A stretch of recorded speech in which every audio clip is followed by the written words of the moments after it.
Assalamu alaikum. Everyone can hear me and see me? Very good. I hope you all are well. Welcome to the class. I hope your Ramadan is going well, inshallah, and you managed to find some time to revise what we did last time, right? So I hope everything is clear. If not, let me know. We can give a quick run through and then move forward, inshallah. Okay? So thanks for joining in. Let's begin. So what we did last time was basically two fragments, the harf of jar and harf of nasab fragments. And my question to you all first is, are you comfortable with the harf of jar and harf of nasab fragments? A second. Change the views. Yeah, okay. Are you comfortable with the fragments? Good, good, good. Excellent. So they were pretty easy, not too difficult. So that's what I was expecting. Usually it's not super tricky to understand them. So the most difficult part, which also is not too difficult, is to just memorize the harfs, right? So as far as you can say these hurufs, the first set was the jar majroor, the harf of jar, bata, kaf, lam, waw, min, fi, an, ala, hatta, ila. And then we had a harf of nasab, inna, anna, ka'anna, bi, anna, layta, lakinna, la'alla. If you know them by heart, and if you're able to say them out, and then inshallah you're good. Okay, so there's nothing to worry about there.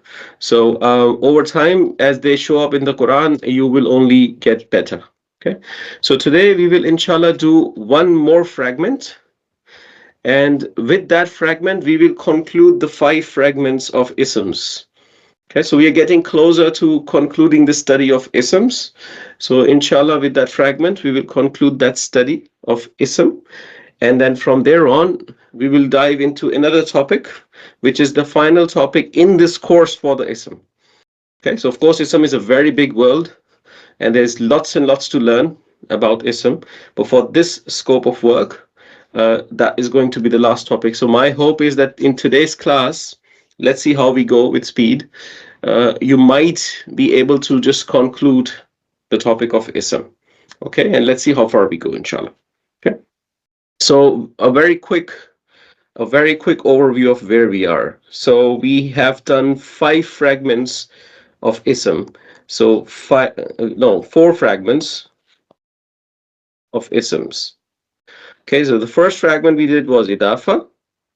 The second one we did was mausuf and sifa. The third one was harf of jar, and then harf of nasab. Right, that's what we have done so far. Okay, so I'm hoping and I'm confident that you are all comfortable with these 4 fragments that we have done so far. Okay, if not, go back, watch the videos, and my apologies for the videos of harf of jar and harf of nasab. Some glitch happened, I don't know what, so didn't receive the video recording, but you have the other lectures to go through. So it's not any difficult topic anyway. So today what we are going to do is the 5th fragment. 5th fragment is the pointer fragment. Very important fragment. But before we do the pointer fragment, we need to do pointers. What are pointers? Right. So in Arabic, you have multiple pointers, of course. Just like in English, you have this or these, you have that and those, basically. So my question is, what's the difference between this, these, that, those? Both are pointers, right? So is there any specific aspect that is related to these ones? So this, these, that, those. Is there a time and space impact in these 2 types of pointers? So my question would be basically, one of them has to be for nearby things, and the other one has to be for the distant things. So let's say I have this headset, right? So when I pick this up and I point to this, so am I going to say this earpod, or I'm going to say that earpod, right? So when I say this, I'm talking about something that's near, right? These girls or these boys or these cars, all of that, this first set represents something that's near. Okay, this and these, that and those is other way around. So they represent something that's far. That car, that house, that sky, that star, it represents something that is at a distance.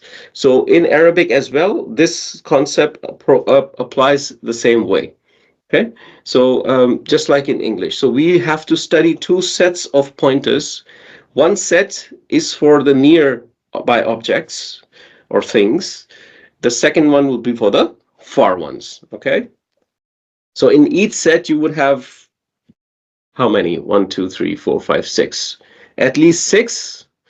So you will have total 12 pointers. Okay, so what we will do is we will start with the near ones.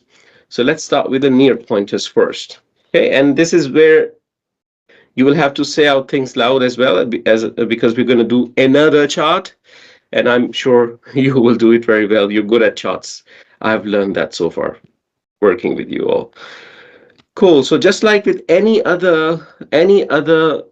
um, any other thing with ism, like in the Muslim chart, you had the singular, you had dual, and you have plural. In the pointer too, you have the same. You had the same with the pronouns, you have the same with the pointers. Okay, so you have a singular pointer, you have plural pointer, and then you have a dual pointer too. Okay, just like before, you have masculine pointers and you have feminine pointers, right? Just like before, you have pointers that are in Rafa. So let's mark them here. So this is Rafa. And then you have pointers which are masculine and they are marked Nasab or Jar. Okay, just like that. Same story with feminine. You have feminine pointers which are marked Rafa as standard. And then you have feminine pointers which are marked Nasab or Jar. Okay, that's how the structure goes, right? So we have to populate each of these columns, cells, and see what we have in there. Okay. So before I give you this table, few things about pointers. So pointers are always proper. They're always proper, just like pronouns. Okay. In English, I believe they're called demonstrative pronouns. Okay. So they are always proper. So at least the singular and the plural pointers are non-flexible. The singular and plural pointers are non-flexible. Okay, so the pointers that are in dual, they are kind of partly flexible. Let's call it like that. Okay. Okay. Not the true definition of partly flexible, but you will understand when I go there. I'll explain that to you. Okay. So they sometimes are clear, but sometimes you do have to see the context to understand. It's the rule of they can't take the kasra and stuff like that. That doesn't apply here, but this partly flexible in other sense. Okay, so this in some cases their status might be clear, in some it might not be. Okay, right. So they are normal isms, just like any other ism. They have four properties. Right? Nothing changes there. So there are these few fundamentals you should keep in mind. Okay. Now that you know this, so every pointer you are going to see, it's going to have four properties. It's going to have either the partly flexible type of model or a fully flexible, not fully flexible, so inflexible model. It is always going to be proper. Okay. So just like pronoun, if you remember in the pronoun study, you studied that independent pronouns are by default rafa. Yeah. Huwa, huma, hum, hiya, huma, hunna are all rafa. So the default status of the pointers is rafa. By default, they are rafa. Okay. So the pointers I'm going to show you, all the masculine pronoun pointers that are listed here, that I will list here, are going to be rafa. These are the default pointers. Okay. So, and just like with feminine, same story. Okay. So nasab jar versions we will also do. So is that much clear? Any questions? Thumbs up if clear. 1, 2, 3, 4. Very good. So let's start, inshallah. So we will start with the near ones. Okay. Excuse me. Near pointers. So near pointers are pointers that are used to point something that's close by, of course. So the first one you have seen a lot in the Quran is haza. Okay. Haza you've seen a lot in the Quran. Haza effectively means this. Okay. This. So let me add another cell. I'll write the definitions here. This. Okay. The opposite of haza in feminine, let's go like this. So haza is this, it's masculine. So it's going to be rafa, it's going to be singular, it's going to be masculine, and it's going to be proper. It is always going to show up like this, right? Always. So it's inflexible, it's non-flexible. Okay, because haza is non-flexible, it means it looks the same in nasab and jar. Okay, it looks the same in nasab and jar because it's non-flexible. That's the characteristic of non-flexible. So you have one form that goes with three status, haza, and it means this.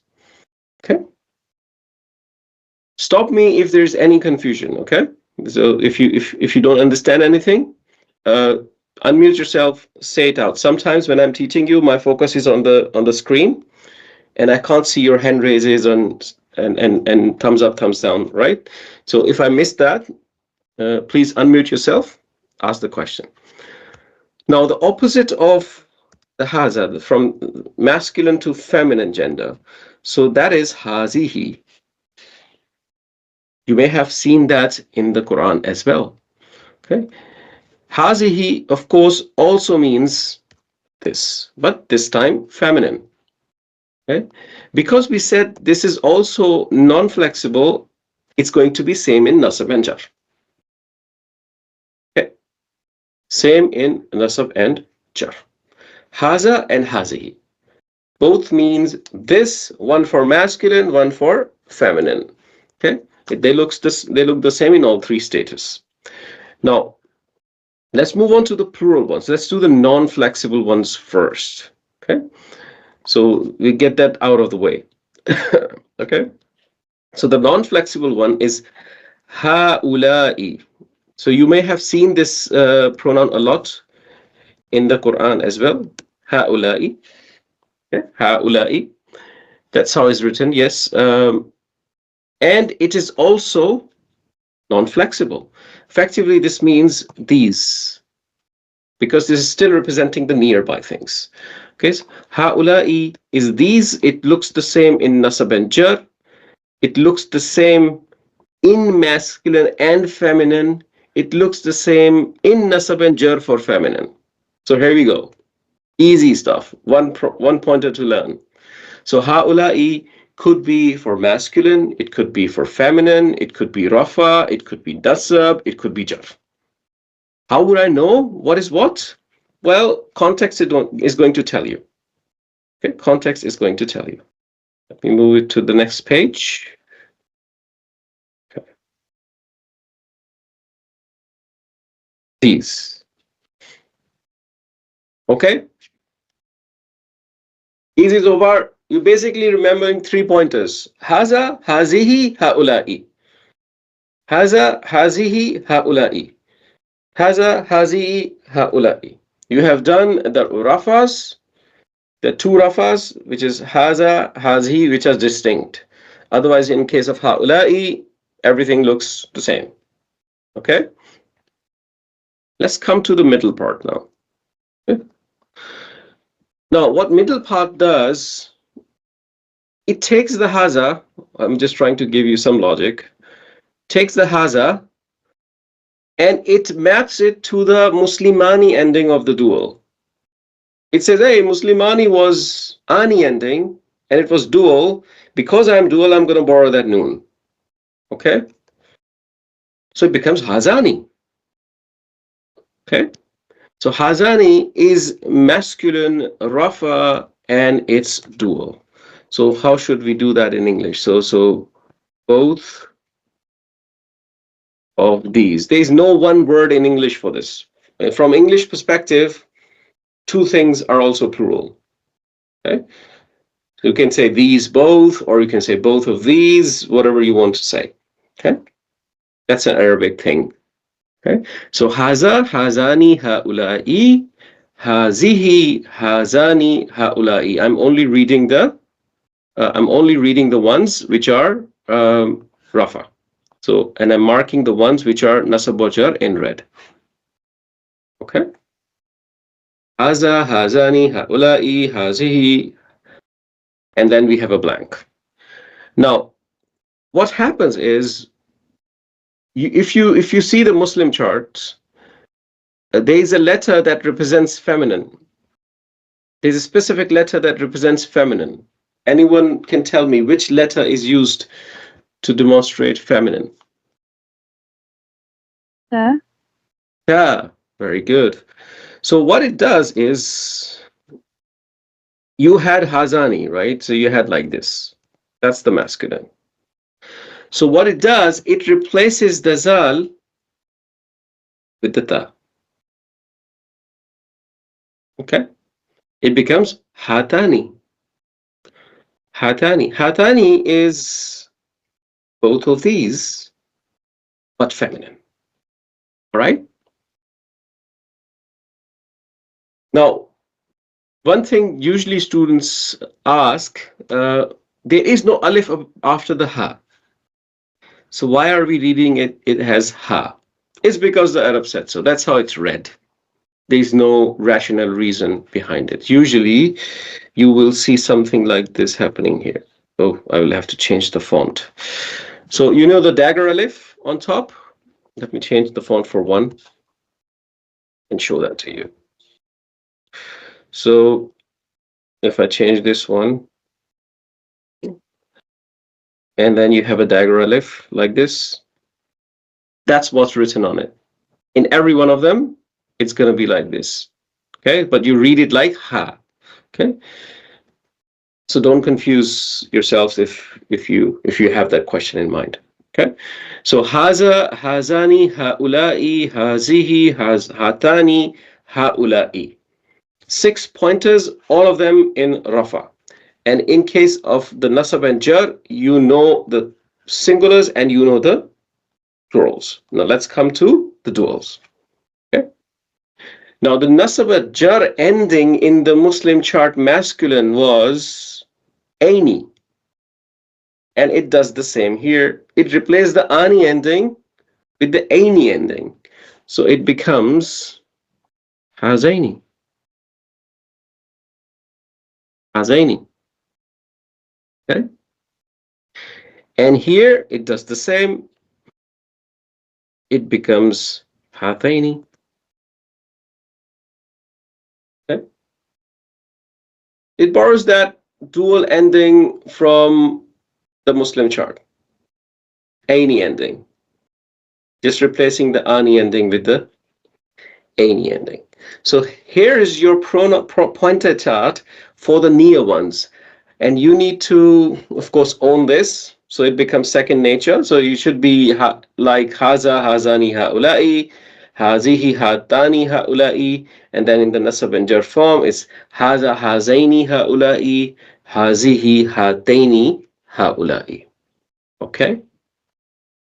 I'll give you 30 seconds to just read this through in your time. Just digest this, absorb this in yourself, okay? In your mind. Take 30 seconds.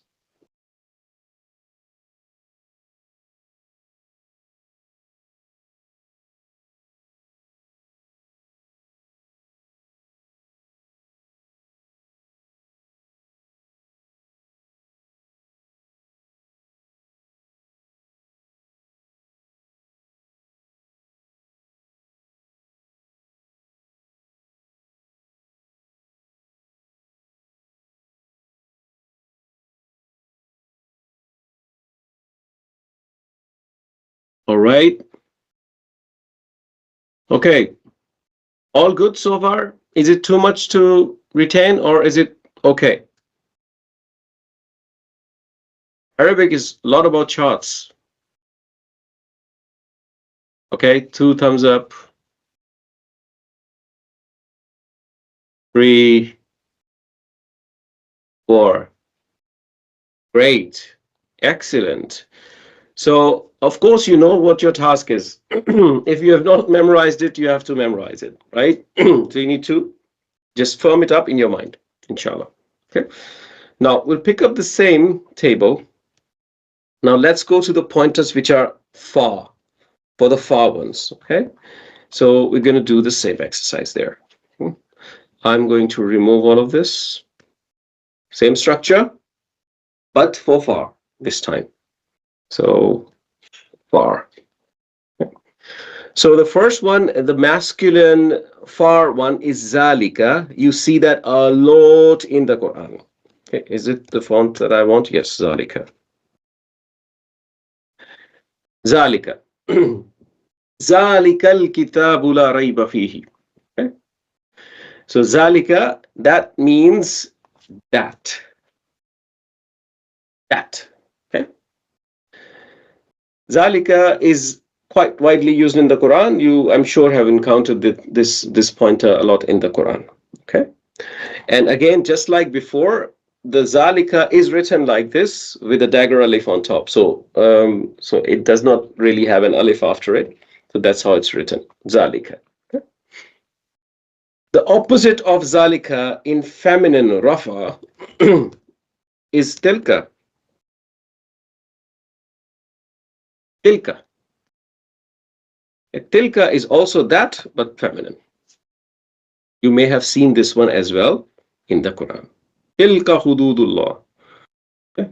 So it's used a lot in the Quran. Okay? Zalika and tilka. Let's do the same approach. We'll go back all the way to the plurals. Okay. So in the plurals, you have ulaika, and you have seen that in the Quran a lot of the time. So it's ulaika. It's one of the most trickiest one to type. Ulaika. It's a second. Ulaika. Ulaika means those. Oh, it's this time it's those, not these, right? Because it's at a distance, right? So zalika, tilka, and ulaika. The ulaika has the same structure in terms of rafa nasab jar as haulai. It is the same in nasab or jar. It is the same for feminine. It is the same for feminine nasab or jar. It means those. Those. Okay.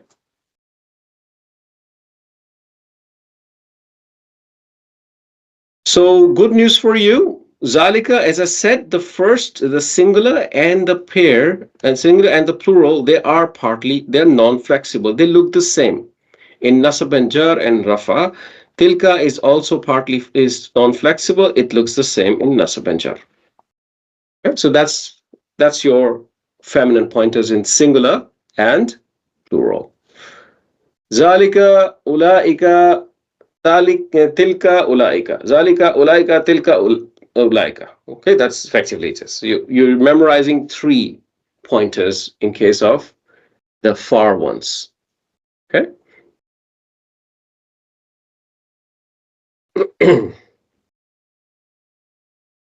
Okay, so far. I want thumbs up or thumbs down or questions. 1, 2, 3, 4. Great. You all are good students. Very nice. MashaAllah.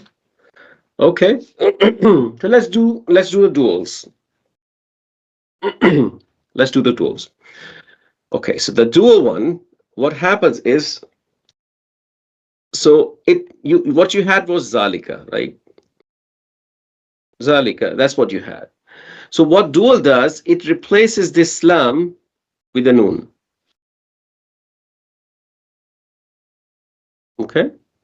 It replaces the lam with the noon. Becomes Zanika. Zalika, Zanika, Ulaika. Zalika, Zanika, Ulaika. Okay? That's the dual masculine. And this means both of those. Both of those.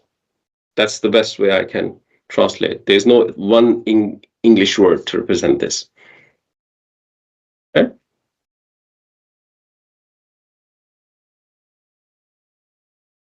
So what feminine does, because feminine words in Arabic love tha, they love tha. What they do is they say, hey Zalika, Zanika, we're going to take you and we're going to replace your zal with a ta. And we're going to become Tanika. Okay? So there's a kasra here and there's a kasra here. Okay? It becomes Tanika. It means both of those, feminine. Okay? So what we are saying is Zalika, Zanika, Ulaika, Tilka, Tanika, Ulaika. Zalika, Zanika, Ulaika, Tilka, Tanika, Ulaika. Zalika, Zanika, Ulaika, Tilka, Tanika, Ulaika. Okay? Are you saying this or are you not saying? Because I can't hear you guys, of course, but are you saying this out or not? Thumbs up, thumbs down, question mark, sad face, happy face, anything? You're saying this, you're saying this, you're saying this. Cool. Very good. Very good. I've never taught a camera before. I've taught students before, so I need to check if you're doing this as well, right? Good job. Well done. Okay, so Zalika, Zanika, Ulaika, Tilka, Tanika, Ulaika. Now comes the Nasab and Jar. Okay? So what Nasab and in Nasab and Jar, what happened? This was Zalika, Zanika, sorry, for Zanika. What Zanika says, hey Zanika, what I'm going to do is I'm going to replace your alif with a ya. Okay? I'm going to replace your alif with a ya. So you're going to become Zainika. Zainika. Okay, so here's the replacement. So let me mark these red for you. Okay. Zalika, Zanika, Ulaika, Tilka, Tanika, Ulaika. Default, Rafa. Okay. Then is Zalika, Zainika, Ulaika. That's a Borjar, masculine. Okay. And same happens with Tainika. It says, okay, this Nasab and Jar comes and say, hey Tainika, we're going to replace your alif with a ya. So it's going to become Tainika. Okay. So basically, if you know the Rafa forms, you can deduce the dual forms Nasab and Jar. Okay? And the challenge is only on the second, the dual ones, because they are little different, and that's what I meant by partly flexible, really, because when you're looking at Zainika, you automatically know this is not Rafa, but you also do not know if it is Nasab or Jar. And you need to look at the context. If you're saying Inna Zainika, so then you know Inna is a harf of Nasab and Zainika has to be Nasab. Okay? If you're saying B Zainika, you know B is harf of Jar, so Zainika has to be harf of Jar. So on one hand, it actually tells you that I'm not rafa. But on the other hand, it doesn't tell you if I'm nasab or jar unless you look at the words around it. So that's what I meant by partly flexible, not really that traditional definition of partly flexible. Okay, so you know partly about the status of these words. Okay, right. So zalika, zanika, ulaika, tilka, tanika, ulaika, zalika, zainika, ulaika, tilka, tainika, ulaika. Take 30 seconds and digest this, and let's firm it up a little bit in your mind. Then we'll try a little bit around the table, see if you can do this, and then move forward, inshallah. Okay? 30 seconds.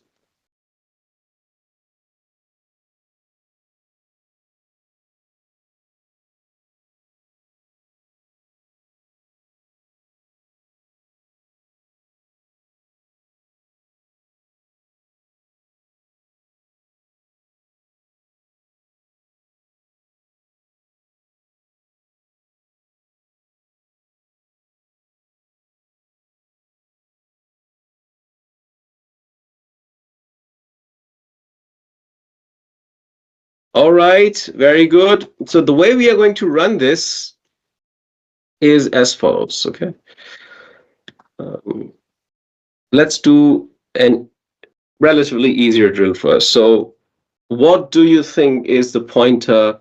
You can unmute yourselves and you can say as when I ask you the question. Okay, so I'm looking for this masculine. This masculine. هذا Haza. Very good. Now I'm looking for these masculine.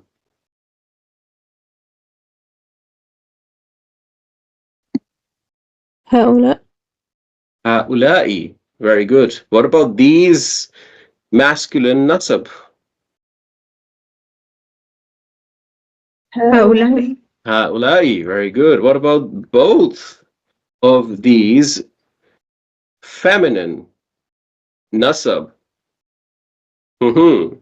هاتين Very good. Very nice. Okay. What about both of these masculine rafa? هذان Hazani. Hazani. Okay. Now I'm looking for both of those masculine jar.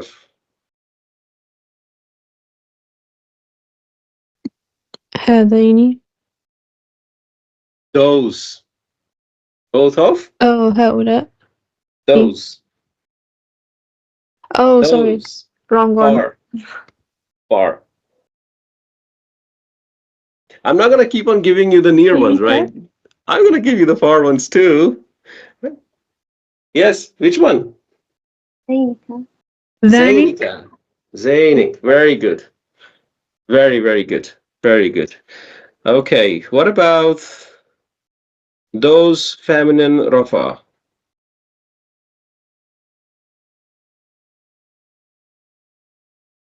أولئك Ulaika. أولئك Ulaika. Very nice. What about that feminine rafa? تلك Tilka. This feminine jar.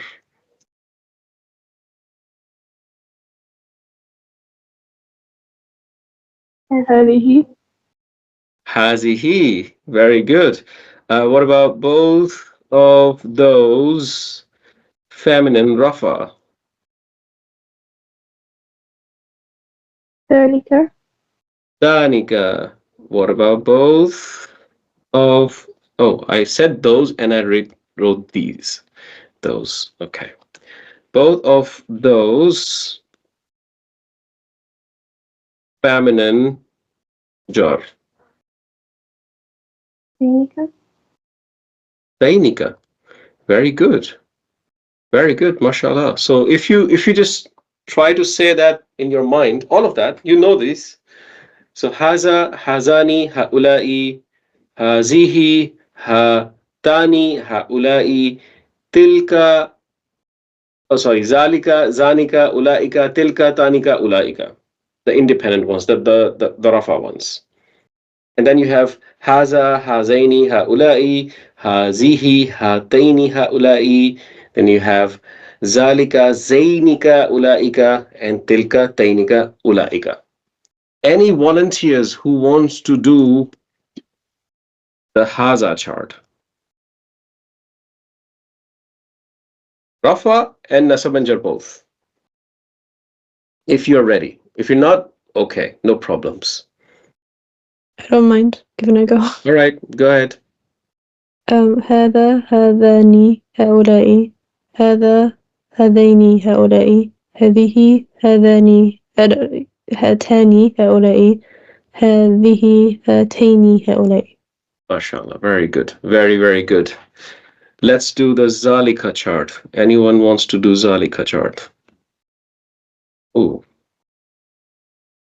Zalika chart.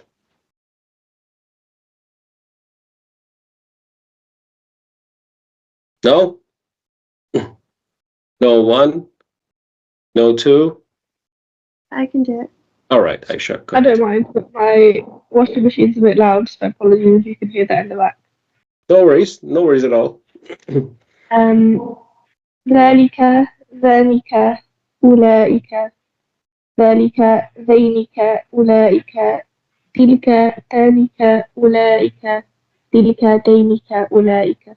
Very good. Aisha, you want to try again? ذلك ذلك أولئك ذلك ذينك أولئك تلك تانك أولئك تلك دينك أولئك. I like the speed. Did you know this already? Did you? No. No? MashaAllah. That's very nice. Very good. So, guys, I think you're ready. So, fantastic work. So, you know them, and they will become second nature if they're not already as you go forward, inshallah. So, we can move forward. So, the first thing we need to learn about pointer fragments is the pointer, of course. So, pointer fragment. Now, in the pointer fragments, of course, there's a usage of pointers a lot. These pointers are called ism isharas. They're called asma'ul isharati. Okay, so the ism ishara is basically pointing. Okay, to point. Okay, so this particular fragment is a very crucial, important fragment in the Quran, and I'm going to give you a little. Context before I actually teach you this pointer. So I'm going to write two English statements. I'm going to say this house, and I'm going to say this is a house. And I want your opinion on what is the difference between these two statements. Any thoughts? This house versus this is a house. Which one is given? In the first example, this house is it's like the house, like proper. Okay. You're saying it's proper. Let me ask you a question. I'm asking a question to this team. Okay. Which one of these two statements gives you full information and which one does partly? The first one, part information. Yeah, it's part of information, part of the information, right? So this is basically incomplete, right? And this is a house, it gives you complete information, right? So therefore it is complete, right? Is fragment something that gives you full information or part of the information? What is a fragment? Part of the information. Partly, right? So this one on the top is a fragment. So if the top one is a fragment, what is the bottom one? Like a sentence. It's a sentence. Very good. Yes. It's a sentence. In English, the difference is pretty clear because this part, the is a part, in fact, this is making it different. Is in English is a verb to be. Okay. So when this is most fundamental nominal sentence, the most fundamental ism-based sentence in English. This is a house. Okay. Now, in Arabic, this difference is very subtle. Very, very subtle. In Arabic, there is no word for the word is. Is doesn't exist in Arabic. Okay. So the difference between this house and this is a house is very subtle. So we will see that difference now. Okay. So we know this is haza, okay? And we know the house is bayt. Baytun. Baytun is house. Okay. If you didn't know, you know now. Okay. So baytun is a standard normal ism. It is rafa. It is singular. It is common, and it is masculine, right? Baytun. Now, if you pick up these two words and you say haza baytun, this actually translates to this is a house.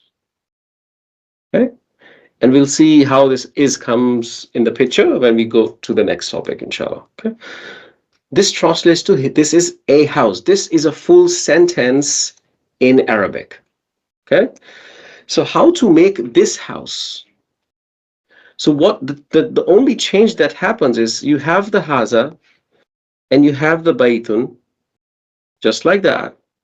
And what you do is you put an al on the house. Al is effectively the of English, okay? And then because of the al, we know it cannot take a tanween accent anymore. It can't take the double accent, so we change it to single accent. Okay? Just hazal baytu means this house. So the difference is this al. Okay? So when you're looking at a pointer followed by an ism with an al, you're looking at a pointer fragment.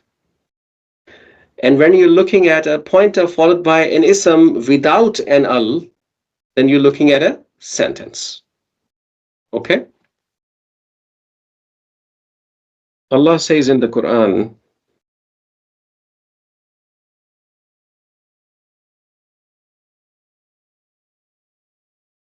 ذَلِكَ الْكِتَابُ. Is it a fragment or a sentence? Fragment. Fragment.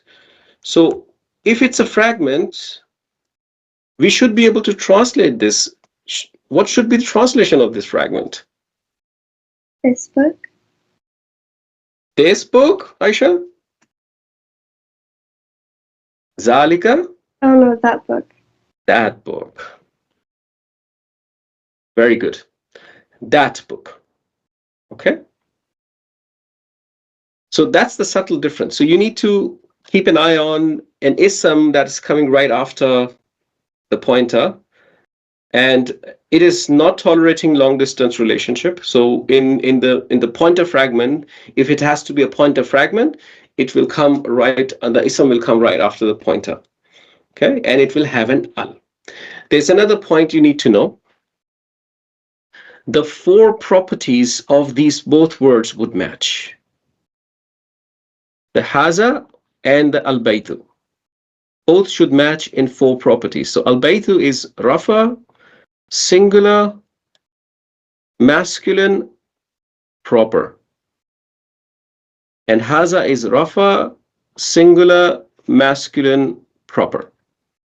They must match in four properties. So two conditions. Okay, condition number one. Okay, a pointer must be followed by an al. Okay. Condition number two, the four properties must match. This gives you the pointer fragment. All right. That's your pointer fragment. Now there are, of course, little bit of uh, not complications, but they can be tricks. For example, I want to say these houses, these houses. Okay. Now tell me, what is the Arabic of the word these? I want that word. Arabic of the word these. هؤلاء. Ha'ula'i. Very good. Now that we know that, okay?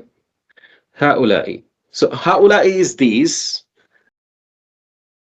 And the Arabic of the word houses. The house was baytun, and houses is, anyone knows what houses is? Should be بيوت. buyut. Very good. So it's gonna be buyut. Okay? Buyut. Sorry. Yeah, buyutun. Okay?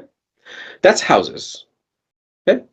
Now, yeah, now you have to construct the pointer fragment. Okay? So let's construct the pointer fragment. So the simple logic says that you're going to pick up the word ha'ula'i. Apparently, that's how it should be. Ha'ula'i, you will put an al in front of it, like this, after it, like this, and you're going to say buyut. In principle, this is how it should be, right? Ha'ula'il buyut. Now the problem is, let's do four properties of the word buyut. Can we do the four properties of the word buyutun? Al buyut, it's rafa, and then what? Singular feminine. Oh, Singular feminine. Singular feminine. It's a broken plural and it's proper. Now the pointer you're using, is it a singular feminine pointer? No. The pointer we're using is a plural feminine pointer. Okay? So it's not going to work. So you have to change the pointer because you need to match the four properties. So I want a pointer that is rafa, that is singular, that is feminine, and that is proper. Which one is it? هذه. هذه. هذه البيوت. Now that means these houses. All right. Now, for an English mind, it does not make sense. Right? English mind would say, it's these, and why have you used hazihi? Okay, but for an Arab mind, it makes complete sense. Okay, that's how it works because you have to match the four properties. Okay, so when you're translating from Arabic into English, these are the things that you have to keep in mind. So if you just pick up hazihi al-buyuthi and you do a literal translation, so you're going to be doing this, houses, does not make sense in English. Right? So when you have done the literal translation, now you have to make it a common sense translation. So you will transform it into these houses because that's what works in English. Okay? That's whenever somebody translates the Quran, they're going through this process. And sometimes they go too much into this process, sometimes too less, depending on what the intention of a translator is. It's an effort, it's an exercise that demands lots of interpretation of the grammatical structures of the Quran. And that is why Quran is in Arabic only. Everything else is an interpretation of the Quran by the translator. And it's an amazing piece of effort and work that people have done in translating the Quran. But the Quran is Arabic Quran. All right, so another example. Let's try to construct another example. I want to do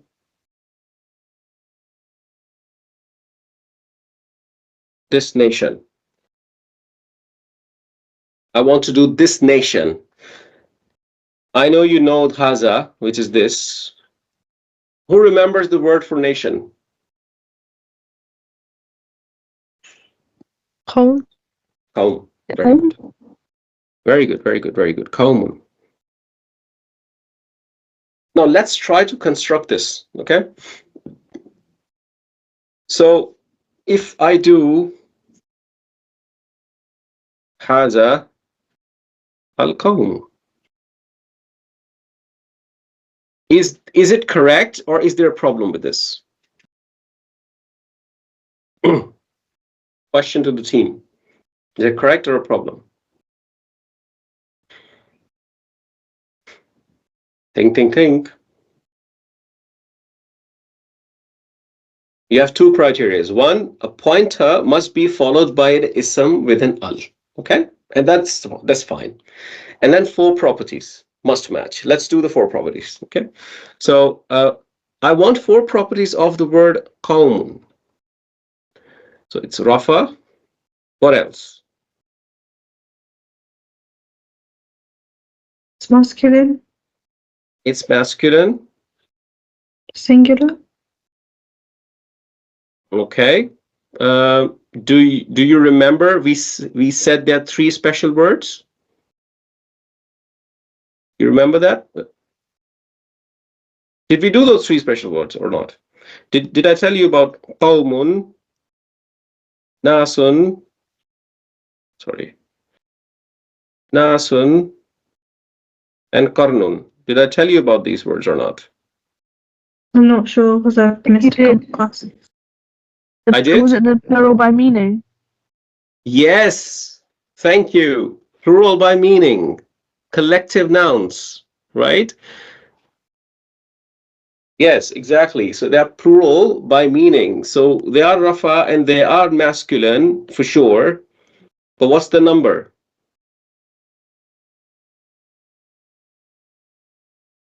Plural. 3+. Plural. And it's proper, right? Because these three words are plural by meanings. Okay? They always mark plural masculine. So when you say hazal qawmu, it might look okay, but grammatically it's not. So I need to change a pointer that matches this four property. Rafa, masculine, plural, and proper. Which one is it?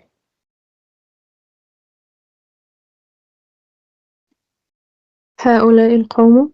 هؤلاء الكون. So you have to keep in mind these subtle things, right? So because your objective is to make sure the four properties match. Okay. Let's do another example, very quick one. So very common word. I want to say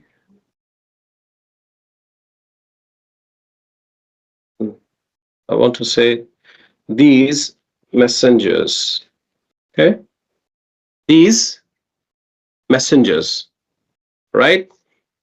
Now these we know in Arabic is haulai. Now we are experts in haulai. Okay, and messengers. Anyone remembers the Arabic of messengers? رسل. Rusul, yes. Rusulun. Okay? It was a broken plural of the word Rusul, right? So let's construct this. So going through the same process, ha'ula'i, okay, let's see if it matches or not. So then we have al, and then we have rusul. Okay. Now, all of a sudden you realize that this is a broken plural. Okay. It's a broken plural and it has to have its four properties, which is rafa, and you're going to tell me the number and the gender. I know it's proper, and I'm after number and gender. What could it be? It could be single feminine, but it also could be plural masculine. Yeah, rafa, plural, masculine, proper. Because it's a human broken plural. It has two answers, right? So what you have written here, ha'ula'i rusulu, is okay, but there could be another flavor of this. what could it be? This one on top matches these four properties. This based on these four properties, right? Plural masculine. I want the one fragment based on the first one, the singular feminine. What would it be? Tilka. Tilka or hazihi? هذه. Hazihi, right? Very good. Hazihi rusul. Very good. Now this one is based on these four properties. So there could be two answers. You'll find different examples and different types in the Quran at various places. Okay, both are correct.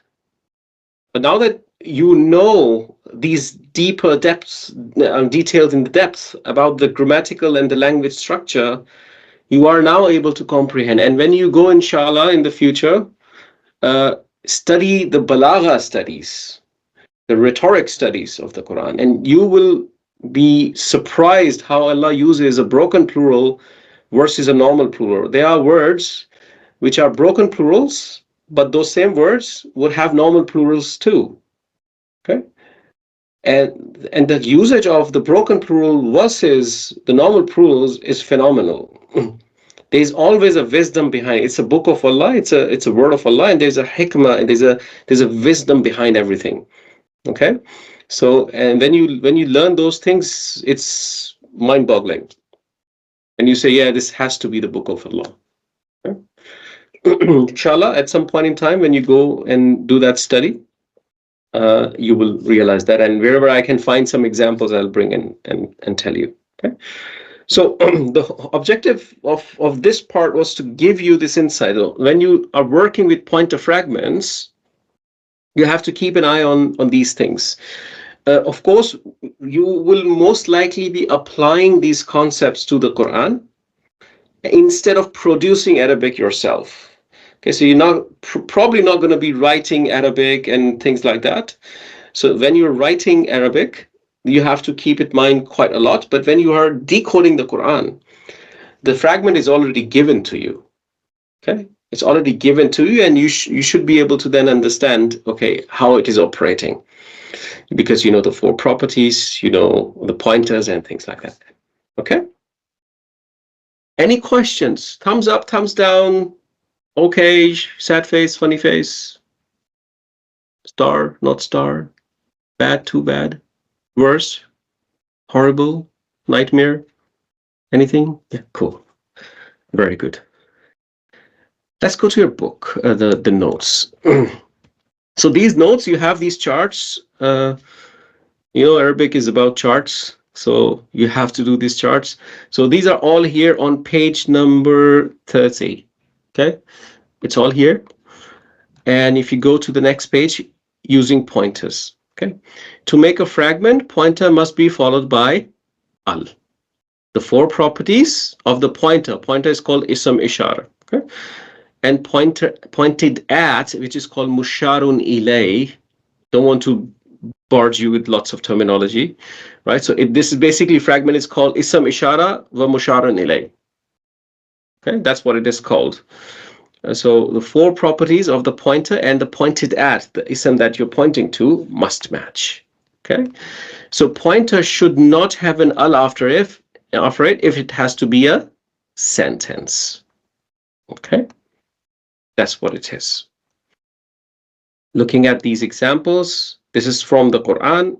فَلْيَعْبُدُوا رَبَّ هَذَا الْبَيْتِ. هَذَا الْبَيْتِ is a pointer with a bayt having an al. So this is a fragment. This house. Okay, let me pick up a line. Now, هذه الحياة. Okay, so this is a fragment. It's a pointer followed by an ism with an al. Now, al-hayati is feminine. It is singular. It is jar, and it is proper. So the hazihi has to be the same. And hazihi, we knew that it's rafa by default. My question to you is hazihi jar in this example? And why?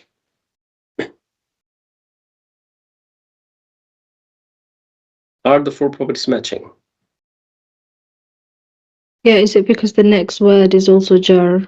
So then for the properties to match, it has to be jar. Okay. Can there be another reason? More clearer one? Look around, hazihi. Do you see anything that indicates, hey, hazihi has to be jar? Oh, is it the fee? It is. Yes. The context. Fi is a harf of jar. It does not tolerate long distance. So fi comes up and makes hazihi jar. Right? So this is a harf of jar fragment. So you constructed this first. And then this time you know, even without looking al-hayati ad-dunya, you know hazihi is jar. And that is because of the fi. And that's the clear reason why hazihi is jar. Now, because hazihi is jar, al-hayati has to be jar. If I do it al-hayatu or al-hayata, it's not going to work. Right? It has to be jar. It's not that al-hayati is jar, so hazihi has to be jar. It's because hazihi is jar, therefore al-hayati has to be jar. Because hazihi was jar before first. Okay? So you have harf of jar fragment operating here. Then you have a pointer fragment operating here.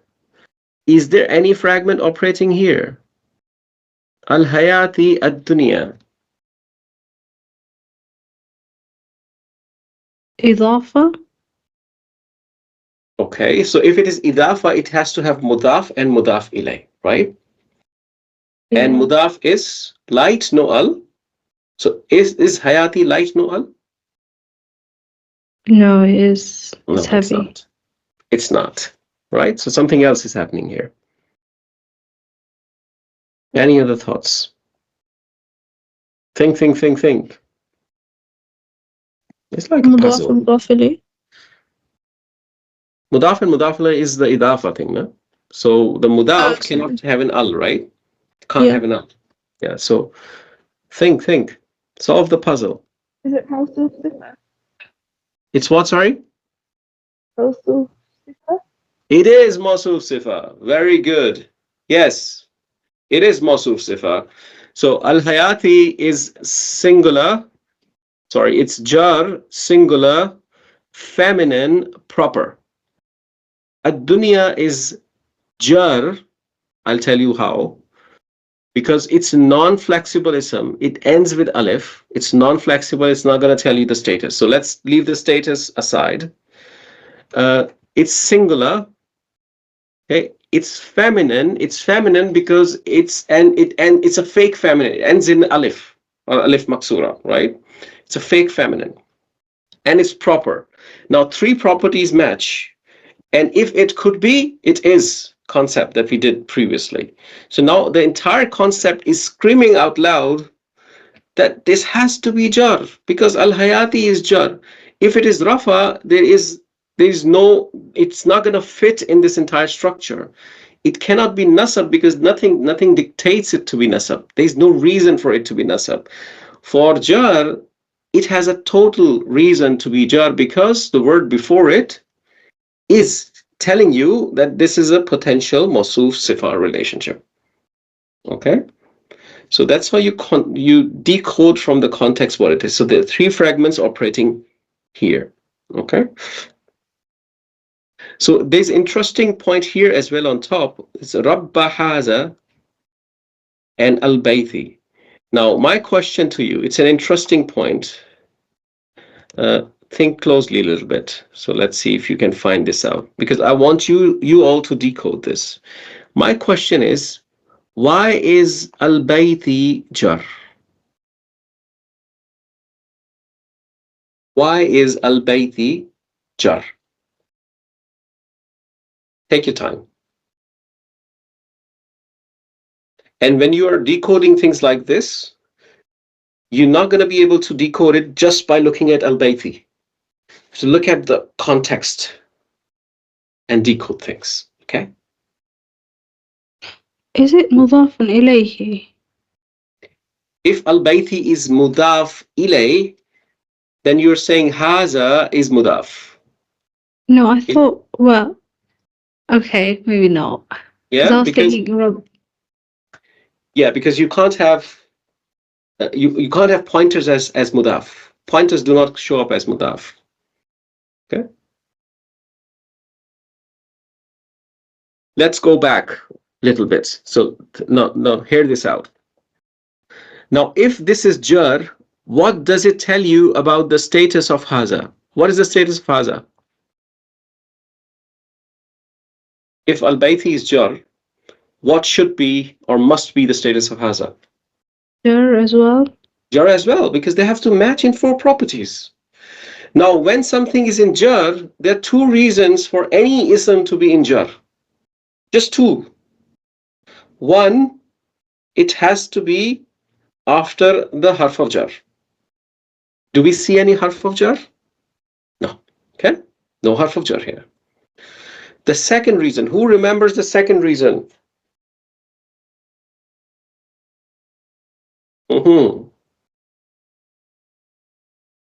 Second reason. While you're fasting, I'm trying to take your brain juices out and consume your minds. It's interesting for me. Yeah, Nuran? Oh, sorry, I thought it was like a mawsuf sifa from like فَلْيَعْبُدُوا. That makes sense. Mawsuf sifa فَلْيَعْبُدُوا from here? No, this is not related to this one. No. Okay. That's too far ahead in the future. That's a fi'l. So we have not done that yet. Okay, sorry. Okay, so let's go in a reverse order. Anyone who can translate this thing for me? Rabba hazal bayt. The If Lord Rabba of is, this house. yeah. What did you say? Lord Of this house. of this house. So after the Lord, you said of. Where does the of come from?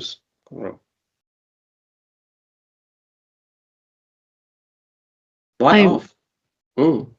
It's not there, but I guess it shows some kind of belonging.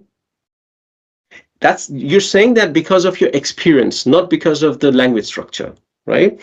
So when you're saying of, you as a student of Arabic language in the Quran, you are asking yourself, where am I bringing this off from? And you know there's a fragment that constructs the off relationship. Which one is it? Idafa. So there has to be some role here of idafa. Now, idafa has 2 components, the mudaf and the mudaf ilay. Right? So if we are saying the Lord of this house, so the Lord is the word before of, and this is a word after of, isn't it? So when the word before of shows up in Arabic, it's called mudaf. Everyone with me on this? So the word Rabb, you're looking at the word Rabb and you're saying, hey, why is it light? Why is it light? The ism can only be light in 4 reasons. You're calling somebody, you're doing categorical negation, it's partly flexible, or it is mudaf. Okay? It is mudaf. So what you're looking at is a light ism, Rabb. It's light, it has no al. Okay? And then you're looking for its mudaf ilay, and it shows up as haza. And haza is non-flexible. But the context of the word Rabb tells you haza has to be jar. Because it's a mudaf ilay. It's Rabb of this. Lord of this. Okay? Everyone understands this structure. You see that happening here? Thumbs up, or not? I want you guys to own this. Okay? Very good. So you have an idafa relationship going on in rabba and haza. And that makes haza jar. Because haza became jar, the ism it points to must become jar. So therefore, al-bayti. Okay. Now, let me give you another example here. Same example, but let's do it differently a little bit because I really want you to understand this deep. So hazal bayt. Now this is standard fragment, pointer fragment. That means this house. Haza is rafa, it's singular masculine, proper. Baytu is rafa, singular masculine, proper. Now if I put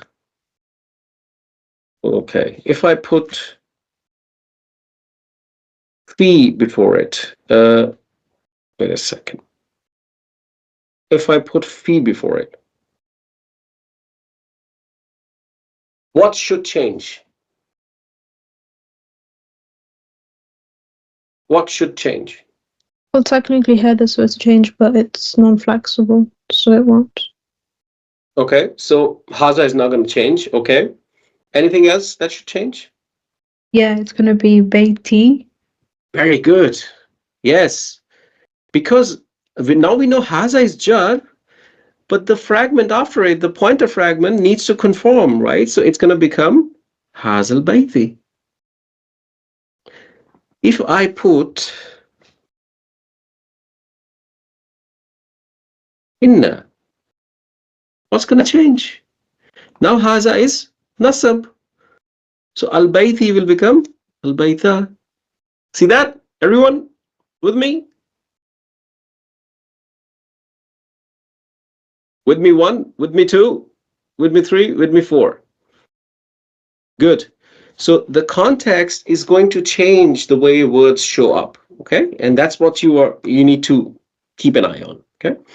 So that's what's happening here. So because haza was jar, therefore baiti is jar. So as a student of Arabic language, you're thinking deeper about the words like this. Okay. Very good. Okay. Okay. Hazal Quran. Straightforward, it's a fragment. Okay. Zoom out a little bit. Okay. Now, these are all examples of the fragments. Now, below are the sentences. Okay. So, tilka hududullahi. Now, hudud basically means boundaries. It's boundaries. Okay. So, because it's a broken plural, it's non-human broken plural, it has to be marked singular feminine. Because it has to be marked singular feminine, therefore the use of tilka. Okay. You also have to keep in mind that this is not a pointer fragment. This is a sentence because there's no al after the word tilka. Okay, so this is the sentence example. Ulaika ashabu. Now this is an example where ashabu basically means the companions. Okay, so companions basically is a it's a human broken plural, and it can have two answers: singular feminine or reality. In this case, this is reality. Okay, so the ulaika and ashabu is used, and they are matching, and they are not having an al in the middle, so it's a sentence. And again, hazihi naqatu, they're matching in gender, and they're not having an al, and it's a sentence. Okay. That's how you differentiate between sentence and fragment. Okay. So this is the exercise. I would want you to attempt this exercise yourself during the week. Okay, and go as much further you can as you can. So just don't restrict yourself to just tilka ayatu. Just try to do, if you can do something beyond it. right? So you might be able to, you might find things, there are other fragments operating. So just try to understand as many fragments as possible. Although this exercise says you just have to identify if it is fragment or a sentence, but I think you guys can do a little bit more. Just bring other fragment concepts with you as well when you try to solve this exercise. And if there are any questions, shoot them on WhatsApp, inshallah. Okay. So shall we take a break? 5 minutes? 5 minutes break? One tip? Very good.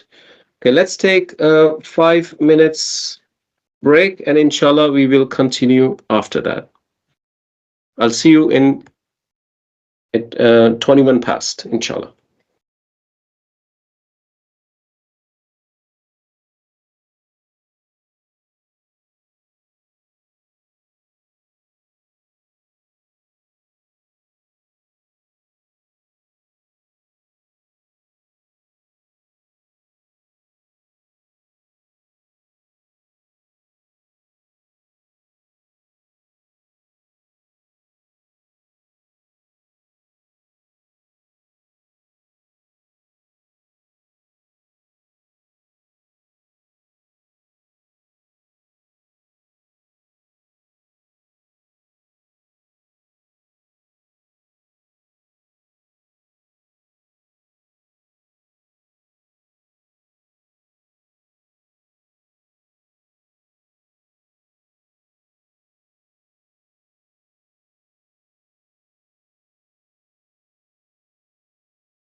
All right. Thumbs up if you're back, so I know. Mhm. Thumbs up. 1, 2, 3, 4. Excellent. Very good. Okay, so a few more things about the pointer fragment before we can conclude this. Okay. Now, what we have done so far, we have done this house, right? So this house is easy. So we say hazal baytu, right? This house is easy. And we keep on changing the context. If you have to say in, if you have to say in this house, so then in this is a jar majroor. So we say fi hazi, fi hazi, fi haza, like this. This is jar majroor in this. And house, because it's all fragments, we'll say hazal bayti, and we'll change the status of bayti because haza now is jar. Okay, if we have to say indeed this house, so we're gonna say inna haza. Okay, just summarizing this for you, al bayt, al bayta, because haza this time is nasab, and the bayta will become nasab, and because of the inna. So this is how things are appearing, right? So you have seen pointer fragments operating with harf of jar. You've seen pointer fragment operating with harf of nasab. Okay. So I'm going to pick up this simple one first. Let's start here. And I'm going to give you another challenge. Not challenge really, another complexity of this. So what we have been doing, we're doing this house, which we know is Hazal Baitu. I want to do, we have also done this is a house, which was this this was Haza Baitu. Haza Baitun. Okay. If I want to do this is the house. Now the emphasis here is on making the house proper. That's what I want to achieve. Okay. So Haza Baitun is clear. It's a sentence. It's not a fragment. There's no al after it. Okay. So it's a sentence, okay, and they don't have to match in for properties. When it's not a sentence, when it's a sentence, they do not have to match in for properties. Basically, they match in the gender specifically, okay, gender and number primarily, okay. So when you are doing this is the house. Now this the house is usually in Arabic written like this, okay. Al baytu. This means the house, okay. If you put haza before it, does that become this is the house? Question to this team. Is this is the house, or is this something else? It doesn't become this is the house. It does not, right? So it becomes this house because this is the pointer fragment, right? Now we have a problem. How to construct this is the house? And the way to construct this is you basically take the haza and you take al baytu, okay, just like that, because you need the house and you need the pointer too. And the problem is it doesn't become the house because you can't have an al right after the pointer. So what they do is they insert something in the middle, and that insertion is a pronoun. So what they do is they look at the haza and say, what is this haza? This haza is singular masculine. Okay, so they're gonna insert huwa in the middle. And this insertion is to separate haza from al-baythu. So it doesn't destroy the structure of pointer fragment. Okay, so when you see haza huwal baythu, that effectively means this is the house, right? And this pronoun in the middle is a referee pronoun. It is not translated. Okay? It's not translated. And that's purely because of bringing this the. Now that you have haza and you also have al-baytu, and then you have pointers separating the two. And that's the objective of this pointer. So this pointer would match this pronoun, not pointer, this pronoun would match the pointer in number and gender. Okay? Clear? Easy? There's not much to say here. So that's what it is. So whenever you find the structure, let's construct another one. These are the masjids. Let's do this. Okay? So these are the masjids. Masjids is masajid. Masajidun. Okay? And these is basically haulai. What am I writing? Haulai. Haulai. Okay? These is haulai. Now, if you were to construct, you know masajid is a broken plural, and broken plural is singular feminine. So you're going to use, instead of haulai, hazihi. Okay, so hazihi. What happened to my fonts? Okay, so hazihi. Right? And you have to say the masjid, so you need al-masajid.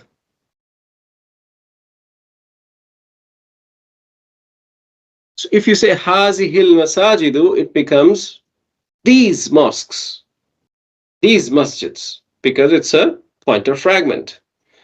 Okay? Now, what you have to do is go back and insert a referee pronoun to separate them, to basically enable that construct. You look at hazihi, say, hey, this is singular and this is feminine. So you're going to insert here. Hazihi hiya al-masjid.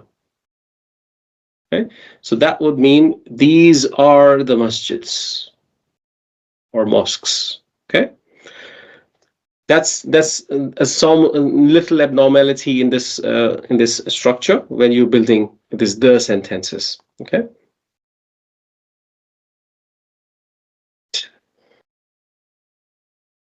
Give me one more time, thumbs up if you are clear with this concept, if you understand this. It's not difficult to understand, I hope. Thumbs up. 1, 2, 3, and thumbs up. 4, 4, 4, 4. Sonana, not having thumbs up from you. Are you okay with this concept? Still not having it. Still not having it. Still not having it. All right. I assume you're fine. Okay. If you have question, you can raise this question. Okay. Right. So that was one of the abnormalities of this construct. There's another abnormality. So you have done the operation of pointer fragment with harf of jar. You have done the operations of pointer fragment with harf of nasab. And of course, you have done the independent ones too. So let's do its operations with idafa. Okay. So let's say you want to say this house of Allah. Okay. Now saying house of Allah is easy. So you say Bayt Wallahi. This is an idafa construct. Light no al followed by jar. Baytullahi. And now you have to say this house of Allah. So you're going to put this before it. So you say haza. When you say haza Baytullah, what does it become? Is it a sentence or is it a fragment? Sentence or a fragment? It's a sentence. This means this is a house of Allah. That's what it means. It's not this house of Allah. Okay, so let's change it. So we're going to put an al before it because that's what it needs, right? right? So that's the principle. So pointer needs an al. So hazal baytu certainly becomes this house. But what happens to Baytullahi? Did we break the idafa or not?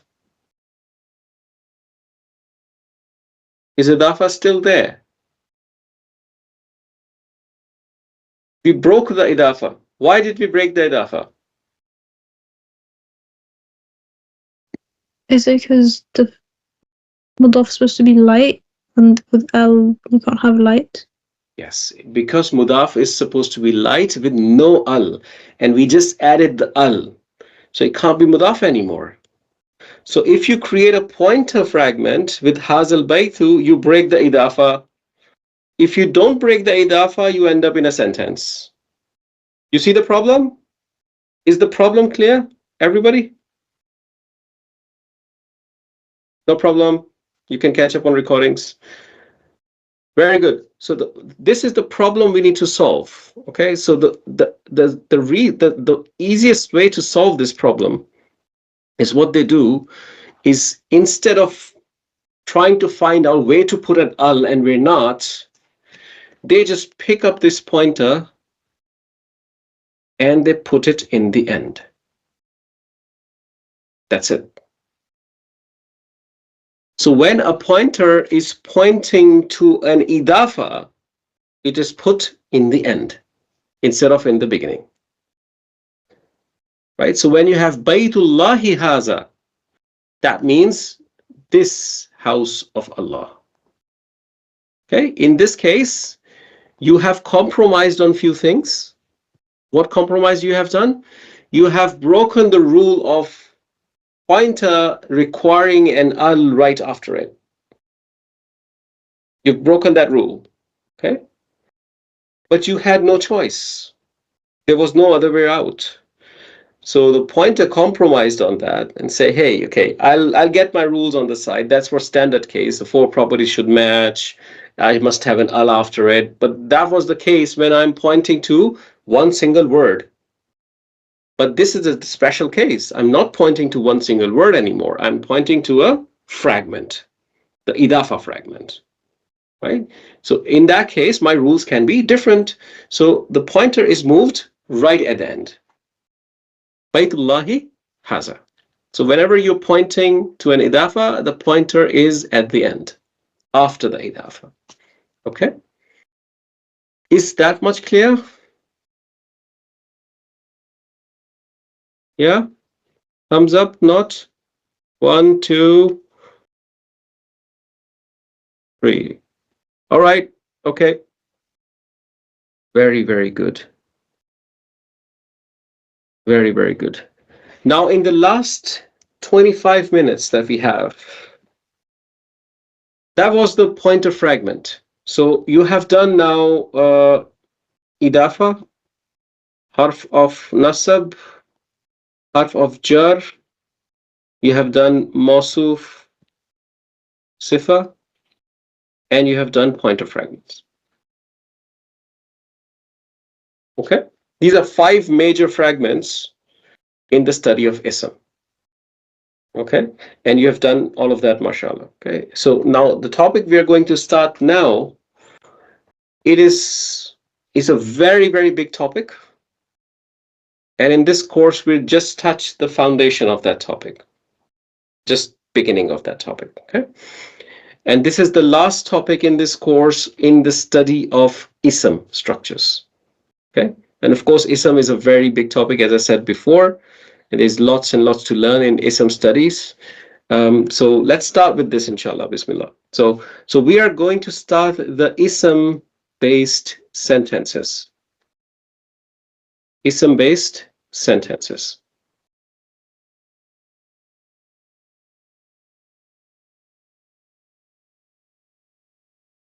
Now, the most fundamental form of an ism-based sentence is with the verb to be, that is, like we were doing before. So saying, this is a car, that is a boy, those are the apples, These are the girls, and so on. So this is has various forms. So it comes as is, it can come as are in English, or it can even come as I am a teacher, it can come as a am here as well. This is all the verb to be in English. Okay, so this is basic structure of the ism-based sentence. In Arabic, there is no word to reflect is. There's no counterpart of is in Arabic language. So the is let me say the is invisible in Arabic. Okay? You don't see that in Arabic. Okay, so the is, the are, the ams are not there in Arabic. So you have to find the invisible is somehow. Okay? You have to understand how to decode that, because why do you need to find invisible is? Because when you're looking at in Arabic, your mind is comprehending this as English, in English. While you're reading Arabic, you're understanding it in English. Okay? So if you are somebody who wants to translate that Arabic in your mind in English and then understand it, you need to find the is. If you're somebody who just think in Arabic, just like a native Arab, then you probably not need this. You don't need this course then, right? So that's for the natives. But for us who do not see Arabic as their first language, or we don't feel that we really have that competence in the language, and we think in some other language. So you need to develop that skill to find that invisible is, and that's what I'm going to tell you now. So this is not really a skill; it's basically some tips you need to keep in mind to understand where potentially the invisible is can sit. Okay, so and that's the tips. That's kind of 5 tips that I'm going to give you, and you keep that in mind. Okay, so there are some indications in the Quranic Arabic, or in general in any Arabic, that actually tell you this is where potentially the invisible is sitting. So those 5 things I'm going to tell you. So first thing is, so after the independent pronouns. So when you find an independent pronoun, ana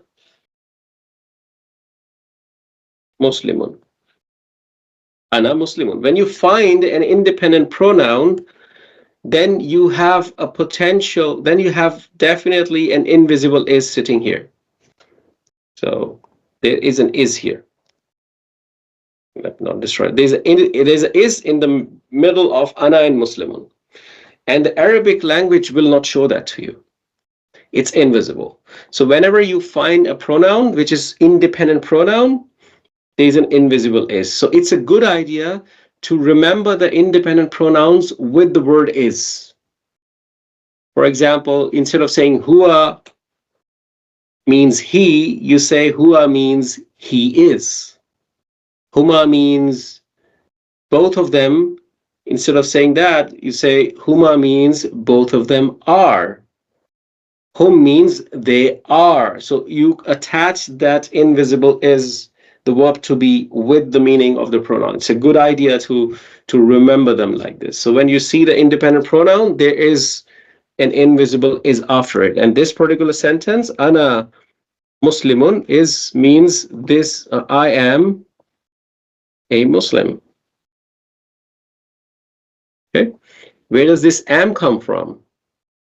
It comes from the idea of invisible is, right?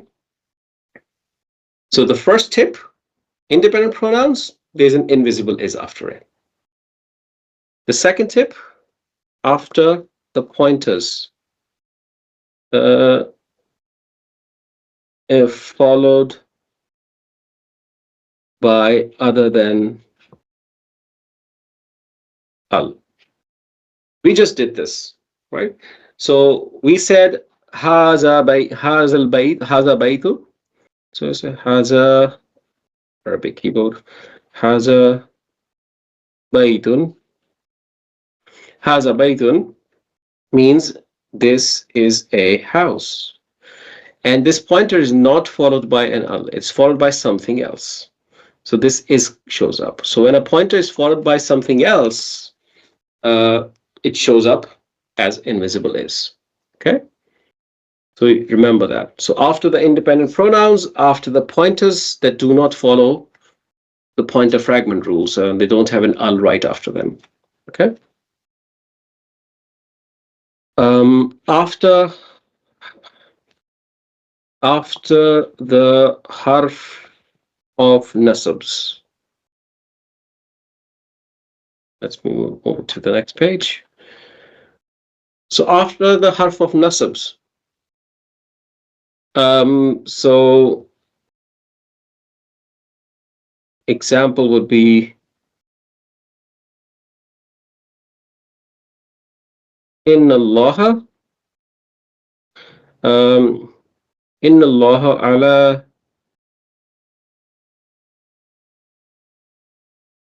ala kulli shay'in qadir. Okay? Ala kulli shay'in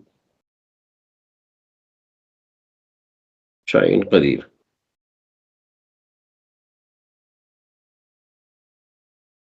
Right? Inna Allah ala kulli shay'in qadir. So what you have here is you have inna Allah, this is a harf of nasab, and harf of nasab is followed by an invisible is. So indeed Allah is having power over everything. Okay? So after harf of nasab, you will have invisible is. So three things: the independent pointers, independent pronouns, the pointers with something other than al after them, and then invisible is after the harf of nasab. Okay. Fourth point: proper ism followed by a common ism. Proper ism is followed by a common ism. Okay. An example of that would be, for example, al-baytu is a proper ism, meaning the house. Okay. And then I say kabirun, for example. Al-baytu kabirun. Okay. Now kabirun means big, right? Big. So al-baytu is proper and kabirun is common. Right? So when a proper ism is followed by a common ism, there is an invisible is in the middle. So this is the house is big. This is comes from the idea of proper followed by common.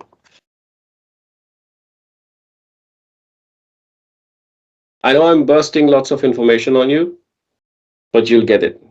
You get it very.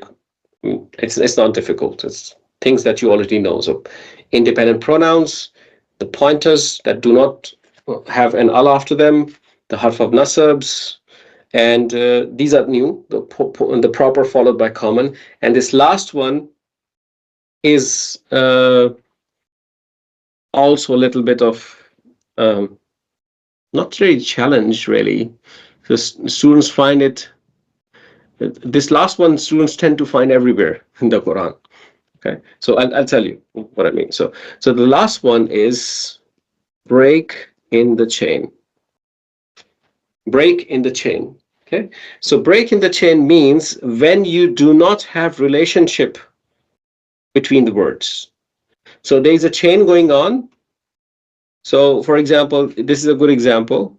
So Allah is connected to Allah kulli. This should be kulli, not kulla. So this Allah is connected to kulli in harf of jar. Kulli is connected to shay'in in idafa, for example. This is what I mean by chain. So when you're connected in chain together, and then there's a break. Let's say there's a break here. There's no relationship between shay'in and qadiru. There's no relationship. You break that relationship here, right? So that's called the break in the chain. So when you see break in the chain, you will see that relationship. You will see the is coming. A good example of that is that we all know, Alhamdu lillahi. Alhamdulillah. Right? So Alhamdu is an ism, and lillahi is jar majroor. It's harf of jar, and they don't have any relationship between them. So there is no chain. There's a break here, right? So Alhamdulillahi is the praise and gratitude is for Allah. So all the praise and gratitude is for Allah. So this is comes from the fact that there is a break in the chain. Usually you will have the first break in the chain that you find that has an is, invisible is. Because there are lots of breaks in the chain in the Quran. So if you tend to find every break in the chain and put an is in the middle, it's not really going to work. So usually in the sentence structures, the first one that you're finding is the one where you have to put the invisible is. Okay? So these are the 5 tips. So I'll summarize them again here very quickly before we close the class. So you have all of them in one place. So you have independent pronouns, pronoun. You have after independent pronouns, you have after pointers that do not have al after them, or they have something else after them. Harf of nasab, after harf of nasabs, you have an invisible is. You have proper ism followed by a common ism. You have harf of, you have invisible is, and then you have break in the chain. Okay? These 5. These 5 are the tips that will give you the is structure, the fundamental ism-based sentence structure. This is a house, this is something, I am this, you are that, and things like that. That type of structure. These are the 5 things that you should keep in mind that will give you. All of them are mentioned in your notes on page 32. So this is called Jumla Ismiya, ism-based sentences. So you see independent pronouns are usually followed by is. Why the word usually? The word usually is here because of this reason. Look, we just did this in the class. So when you are doing this part, when you're solving this problem, هذه هي المسجد. هذا هو البيت. This was independent pronoun, but you did not put it there because you wanted an ism-based sentence. You put it there because you wanted to separate the haza from al-baytu, so you could bring in this the. So, and because of such cases, your note said it's usually followed by is. 95% of the time in Quran, you will have pronouns followed by an is, which are independent pronouns, okay? Pointer words followed by other than an al, right? Harf of nasab and its ism is usually followed by an is, okay? So proper followed by common isms like al-kitabu, saghiratun. So this is 2 proper followed by common concept. The break in the chain, so ar-rajulu fiddari. Now there's no connection here. This invisible is here. Ar-rajulu fiddari. So there's a break in the chain. There's proper followed by common. There's invisible is. There's inna Allah, harf of nasab, followed by invisible is. Haza is followed by something other than an al. Ana is independent pronoun, and therefore there is invisible is. Okay? And there's the exercise. Okay? So in this exercise, basically you have to find where the invisible is sits. I'll solve one for you and I'll leave the rest for you to do yourself. You need to put your mind to it and do your best to solve them. If you're able to solve them, great. If you're not able to solve them, we can solve them next time in the class. Bring them on, and inshallah, we will either check or solve them in the class if you still have confusion. Okay, but first, I want to give you the attempt to solve it. So, for example, this is the first one. Zalika min ayati Allahi. Zalika min ayatillahi. So this is the case where you have a pointer, zalika, and it is followed by something other than an al. So your invisible is going to sit here. Okay? That is from the signs of Allah. Okay, so this is min ayati is harf of jar fragment, and ayatillahi is idafa fragment. So ayat means sign. Okay, so from the sign of Allah. Okay, so this is what it translates to. Zalika min ayatillah. All right, clear? Was it too much today or too less? Was it overwhelming or easy? Any thoughts? Fine? Okay, so I assume it's fine, right? So with this, mashallah, you have concluded your ism part of this course. Congratulations. May Allah give you more and more barakah in your study. Well done. Very, very well done. MashaAllah. So from next class onwards, we will dive into the study of fi'ls. And when we do the study of fi'ls, we are going to start to bring ism world into it. Okay? So for the study of fi'ls, keep in mind that your pronouns need to be rock solid. Okay? You need to own the pronoun chart. If you are still struggling with pronoun chart, you can't say it out with your mind completely by heart, work on it in this week. Okay? Because else without pronouns, you will struggle. Okay?